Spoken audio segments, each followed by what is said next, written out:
Hello, bienvenue sur ma chaîne. Si tu débarques et que tu me connais pas, moi c'est Assia, merci à toi d'avoir cliqué sur cette vidéo. Ici on parle de santé au naturel entre autres. Je valide tous mes propos par des preuves scientifiques à l'appui et je casse les idées préconçues. Si ce genre de contenu t'intéresse, je te listerai tous mes réseaux sociaux. En barre d'infos ainsi que mon blog. N'hésite pas à aller checker, à t'abonner et à partager mes différents posts. Aujourd'hui, je suis là pour une vidéo assez particulière. Je pense que j'en ai jamais fait de ce genre-là sur ma chaîne. Pour autant, j'en suis ravie parce que c'est un sujet qui me tenait à cœur et que je voulais absolument aborder. Tu l'auras sûrement vu dans le titre de la vidéo, il s'agit de mes échecs. Donc aujourd'hui, je vais te parler de mes échecs les plus cuisants, sans langue de bois, tout simplement parce que je me suis dit que ça pourrait être intéressant de faire ce petit retour d'expérience et de partager, parce que de nos jours, les échecs c'est quelque chose d'assez tabou, dont on ne parle pas facilement, alors qu'on peut en retirer énormément et ça a été mon cas. Donc l'un des objectifs de cette vidéo, c'est de te faire changer de perception sur les échecs et au travers les miens, de te montrer ce que j'en ai tiré et à quel point ça a été profitable dans ma vie. Donc sans plus tarder, let's go!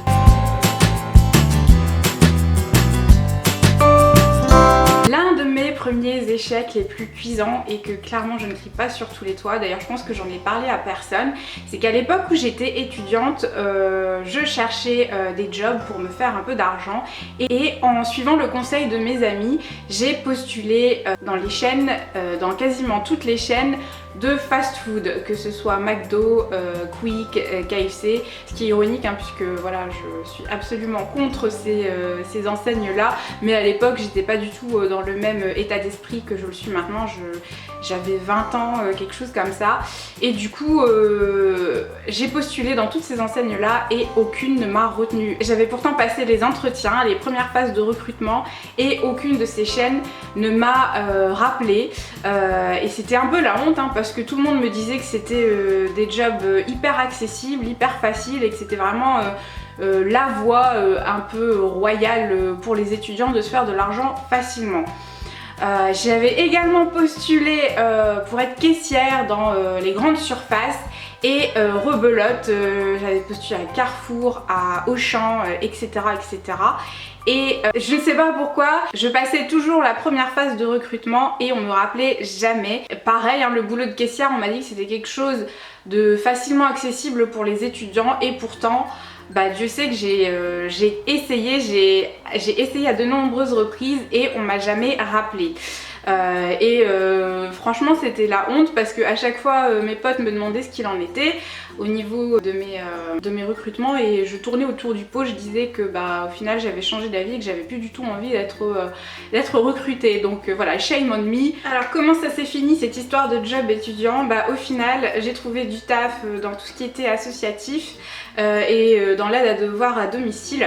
Et je me suis rendu compte que c'était vachement plus en adéquation avec ma personnalité et j'en ai tiré comme conclusion qu'en fait les métiers dans la restauration ou dans la vente c'était pas tout à fait adapté à ma personnalité et que je n'aurais tout simplement pas dû m'entêter comme je l'ai fait à postuler dans toutes les enseignes possibles et inimaginables après le fait que j'ai été recalée dans les autres. Mais bon, vaut mieux tard que jamais et ça m'a permis de me rendre compte de ce qui n'était pas adapté à ma personnalité.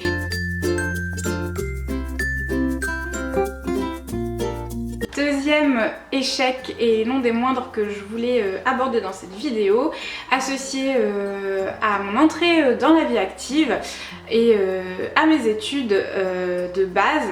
Alors j'en ai pas beaucoup parlé de mon parcours sur cette chaîne ni sur mon blog, mais au cas où tu ne le saurais pas, j'ai un master, donc un bac plus 5 en biochimie nutritionnelle, en sciences de l'agroalimentaire, et à la fin de mes études j'ai effectué un stage de 6 mois dans une industrie agroalimentaire et à la fin de ce stage j'ai eu la chance entre guillemets d'être recrutée pour un CDD de 10 mois à 1 an, je ne sais plus, et j'avais commencé dès le stage à me rendre compte que c'était pas ce que je voulais faire, que c'était pas du tout adapté à ma personnalité et j'ai commencé à ne plus être en phase avec ce que je faisais.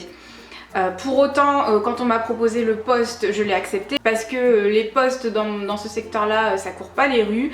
Il y a très peu de débouchés, donc j'ai saisi l'opportunité entre guillemets. Et là, ça a été la descente aux enfers. J'ai vraiment détesté ce que j'ai fait à tel point que j'ai fini en burn-out. Et là, j'étais vraiment dans une grosse phase de doute parce que je me disais, Asia, tu viens de te taper un bac plus 5, 5 ans d'années après le bac qui n'était pas facile à obtenir, soit dit en passant. Là, tu te rends compte que tu détestes ce que tu fais, tu détestes ce secteur-là. Qu'est-ce que je fais? Qu'est-ce que je fais avec ça?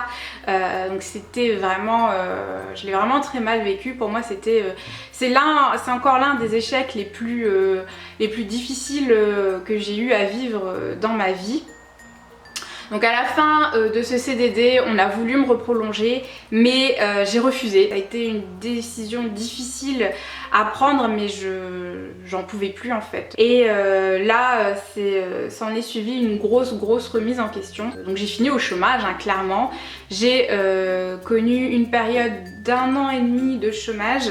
Et pendant ce temps-là, j'ai commencé à chercher d'autres postes. Donc 1 an et demi de chômage, c'était quand même délicat. Donc voilà, s'en est suivi une grosse période de remise en question et je savais pas quoi faire de ma vie. Et pour autant, j'ai pas lâché l'affaire. J'ai réussi à retomber sur mes pattes et j'ai trouvé un poste donc dans le milieu de l'informatique qui m'a recrutée avec mon niveau de diplôme. Alors ce poste a également été un gros challenge pour moi parce que voilà, l'informatique j'en avais jamais fait à la fac. Moi je suis une scientifique de formation et ça a été hyper challengeant parce que c'était un secteur que je ne connaissais pas du tout et j'ai été formée 2-3 jours avant qu'on me place en mission. Donc clairement j'ai appris sur le tas tout ce que je sais, mais ça a été très formateur. Et aujourd'hui, voilà, je suis toujours en poste dans le milieu de l'informatique et je regrette absolument pas d'avoir fait ce choix parce que c'est tellement plus adapté à ma personnalité. Pour résumer, le gros échec que j'ai vécu, c'est cette remise en question, le fait de me rendre compte que mon secteur de base n'était pas fait pour moi, que je m'étais cassé la tête à avoir un diplôme qui me servait à rien entre guillemets. Et pour autant, j'ai réussi à retomber sur mes pattes après pas mal de galères, hein. Comme je l'ai dit, 1 an et demi de chômage, c'est pas rien. Et voilà, aujourd'hui je kiffe ce que je fais, j'espère que ça va durer. Je sais pas non plus si je vais rester dans le milieu de l'informatique toute ma vie, mais c'était aussi pour te montrer, je suis pas la seule dans ce cas-là, que la vie professionnelle, la vie tout court n'est pas linéaire. On a des attentes des fois et on se rend compte que ces attentes ne matchent pas forcément avec notre ressenti. Et plutôt que de rejeter et de lutter contre cet état de fait, hein, contre le fait que cette vie professionnelle à laquelle tu aspirais, ce poste auquel tu aspirais, tu te rends compte qu'il n'est pas fait pour toi, plutôt que de lutter et de te forcer à faire quelque chose que tu n'aimes pas, je t'invite à accepter cette remise en question parce que c'est pour ton bien. Être amené à faire quelque chose que tu n'aimes pas au quotidien, c'est te tirer une balle dans la tête et c'est finir clairement vers la dépression et le burn-out. Accepter ce changement, l'accueillir pour prendre les décisions en conséquence et donner une nouvelle orientation à ta vie. Voilà, je pense que c'est la leçon que j'en ai tirée, le fait que la vie c'est pas linéaire, que des changements vont arriver. Et voilà, aujourd'hui je suis dans le milieu de l'informatique, rien ne me dit que d'ici 2-3 ans j'y serai toujours. Voilà, j'y resterai autant de temps que ça me plaira. Ce qui me faisait mal au cœur aussi, c'était que tout ce bagage que j'avais, toutes ces études que j'avais, au final allaient servir à rien. Alors c'est pas tout à fait faux parce que au final aujourd'hui je m'en sers au travers de mon blog, au travers de tous les articles que je partage. Ça m'a permis de faire un lien avec ces connaissances là et je suis pleinement épanouie comme ça. Au final ça a été une période difficile, un échec difficile à vivre, mais qui s'est soldé par une réussite avec après 1 an et demi de patience et de travail et d'acharnement.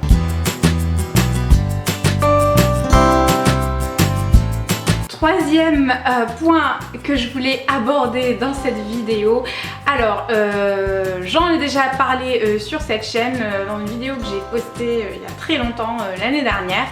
Alors si tu ne l'as pas vu, je t'afficherai la miniature et je te mettrai le lien de la vidéo en question dans la barre d'infos. Il s'agit du permis. Alors le permis et moi ça a été une véritable galère sans nom. Je vais pas forcément te raconter toute l'histoire parce que je l'ai fait en détail dans la vidéo dont je te parlais plus tôt, mais en gros j'ai galéré de fou pour obtenir mon permis et au total j'ai dû dépenser quasiment 8 000, 9 000 euros pour l'obtenir. Donc je me suis inscrite, pour résumer, je me suis inscrite à 20 ans. J'ai eu mon code Finger in the Nose au bout d'1 mois et la grosse difficulté pour moi ça a été la conduite à proprement parler. À tel point que j'ai été mise à la porte de ma première auto-école où je me suis inscrite tellement j'étais nulle. Après plus de 50 heures de conduite, et c'est peu dire hein, parce que l'auto-école aurait pu me garder, je représentais un peu la poule aux œufs d'or pour le moniteur, mais voilà, j'étais tellement un cas désespéré qui m'a foutu dehors et il m'a clairement fait comprendre que j'étais la seule dans ce genre de situation. C'est la première fois qu'il mettait quelqu'un, un élève dehors, et il m'a clairement dit de lâcher l'affaire et que j'aurais jamais mon permis. Suite à cette malencontreuse aventure, j'ai quand même décidé de poursuivre et de tenter ma chance ailleurs dans une autre auto-école réputée pour les cas difficiles. Je me suis inscrite et là, rebelote, j'ai pas repassé 50 heures, donc en tout une centaine d'heures, et le moniteur m'a dit que il validait le constat qui avait été fait par mon autre moniteur, que j'étais pas du tout faite pour le volant, et après 100 heures de conduite il m'avait évalué à une personne qui en avait fait 5. Donc suite à ça, comment dire que je m'étais dit Assia t'as un gros problème, j'ai lâché l'affaire pendant quelques temps et je m'y suis remise quelques années plus tard, je dirais 1 ou 2 ans plus tard, parce que je suis quelqu'un d'assez têtu et que je voulais absolument obtenir mon permis. Je me suis réinscrite et j'ai dû repasser le code parce qu'il avait périmé. Et là j'ai repassé une centaine d'heures avant d'obtenir mon permis au bout de la 3e fois. Donc ça a été le parcours du combattant. Encore aujourd'hui j'ai du mal à croire que j'ai mon permis. Quand je regarde la carte je me dis oh là là, mon dieu, ça a été une telle galère, et surtout j'ai dépensé tellement d'argent pour l'avoir, quasiment 9 000 à 10 000 euros, 45 euros l'heure de conduite, je pense qu'on y est.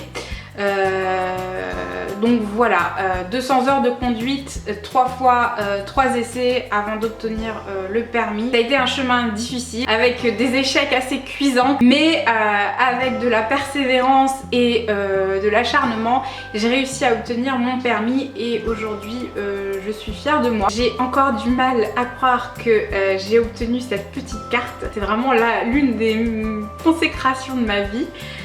Donc je suis très fière de moi. Et c'est un peu la conclusion que je voulais amener dans cette vidéo, c'est que Tous mes échecs, comme tu l'auras peut-être remarqué, se sont soldés par une réussite, par de la réussite. Et je pense que c'est le message que je cherche à faire passer, c'est que le chemin vers la réussite est pavé d'échecs.